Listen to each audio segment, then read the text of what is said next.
Okay guys, so last time I talked about the 8 flexors in the front. Remember, there's 4 on the top, 1 in the middle, 3 deep muscles, and on the back you got 12. Okay, so there's a total of 20 muscles in your forearm.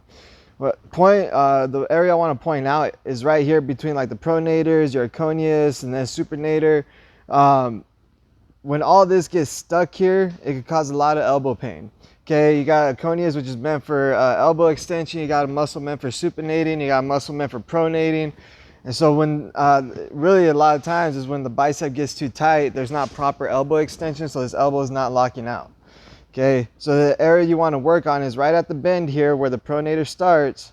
You could just palpate through, right by that radial bone. You just kind of feel it all the way through up. You should be able to palpate that bone as you're working your way up. And when you don't, you just got some adhesions there that you need to break up. Okay, and then you got your extensors as well. So once you break that up and you're able to feel the bone, you start working the middle area here.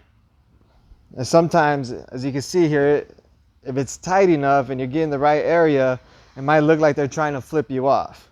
Okay, but you're working the extensors of the fingers here and even of the wrist. And then you want to work on the very deep side here. Make sure you can feel a little like crevice here between your finger and the bone. And then once I work both sides, I like to kind of just twist around on each side.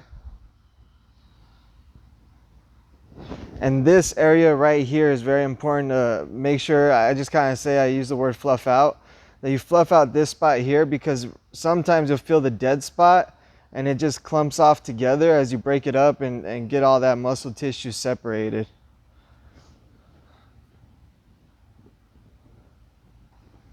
So give that a shot, guys. Make sure your elbow has full extension to help reduce any kind of golfer's elbows, tennis elbow. All right. Let me get that.